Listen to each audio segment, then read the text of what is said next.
The old Sinclair House attic is not a space for storage. It's a vast, airless pocket of forgotten regret.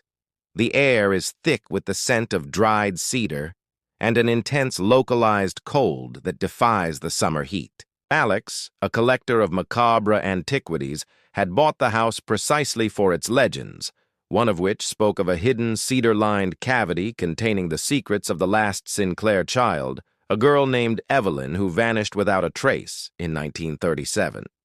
He found the cavity easily, behind a loose panel in the plaster, and within it, a perfectly preserved small cedarwood box. The box was unnaturally heavy for its size, secured by two tiny rusted brass latches.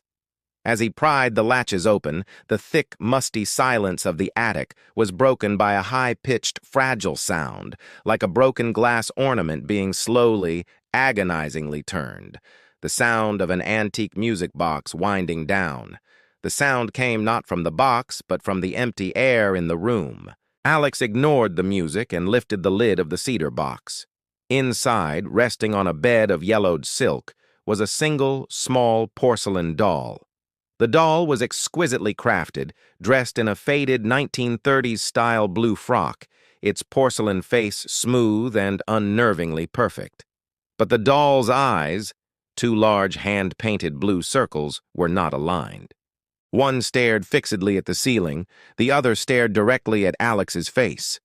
He reached to lift the doll, and a sudden violent cold slammed into his hand, forcing him to retract it. The music box sound intensified, and the tune resolved into a simple, repetitive lullaby, clearly audible now. As the music played, a fine, almost invisible dust, a shimmering silvery powder, began to seep from the closed box, drifting into the still, cold air of the attic. The porcelain doll's mouth, which had been a perfect painted smile, began to visibly stretch and thin, morphing into a wide, unnatural grin that spoke of absolute, silent joy. The cedar box wasn't a container, it was a containment unit. The music reached a crescendo, the lullaby sounding triumphant and utterly mad. The silvery dust was now visibly swirling around Alex's head, and the intense cold made the small hairs on his arms stand on end. He realized the doll was the conduit, and the box was the anchor. He felt a sudden, profound compulsion to reach out and touch the doll's frozen hand, to complete some unseen circuit. Fighting the urge, he snatched up an old, brittle newspaper lying nearby and placed it between his hand and the box. The paper instantly yellowed, crisped, and turned to ash, falling away in a fine powder, leaving the doll untouched. The music stopped instantly, and the triumphant grin on the porcelain face twisted into a snarl of furious disappointment. Then a low, childish voice, brittle and dry like the newspaper ash, spoke from the box, emanating from the doll's fixed, open mouth. "You broke the silence, Alex. You broke the game." The voice had not been a spirit. It was the voice of the box itself, using the doll as a speaker. The attic's entire mood shifted from cold to suffocatingly hot, the cedar scent replaced by the sharp, stinging smell of burning hair. The cedar box began to shudder violently on the floor, rattling its brass latches. The child's voice, Evelyn's voice, screamed from the box, no longer pleading but demanding, "Give me the key! Give me the key to the next room!" Alex understood. The doll was a lure, but the true curse was the cedar box, a serial confinement unit, endlessly seeking new victims to silence. The missing Evelyn had not escaped. She was the box, her despair and confinement transferred to the wood and porcelain.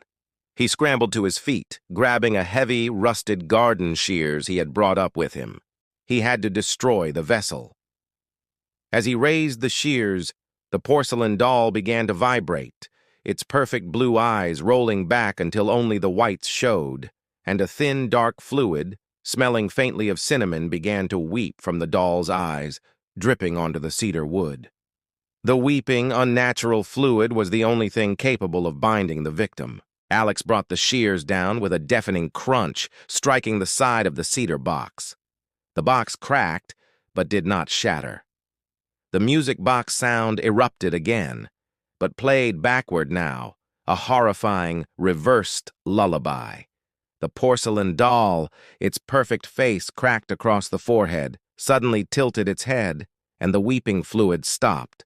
The child's voice returned, but it was closer, directly next to his ear, sounding wet and impossibly small. "You are in the next room now." Alex turned and sprinted for the attic door, slamming it shut behind him and throwing the heavy iron latch. He slid down the attic stairs, collapsing onto the dusty second-floor landing. He lay there, gasping, until the frantic, backward lullaby faded completely. When he finally stood up, he felt the intense, localized cold again. He looked down. Attached firmly to the lapel of his coat, held fast by a thin, coppery fluid that smelled of cinnamon, was a single tiny cedar wood splinter. It had not come from the box. It had come from the attic door. He was no longer outside the prison. Subscribe to Whisper Dark for more.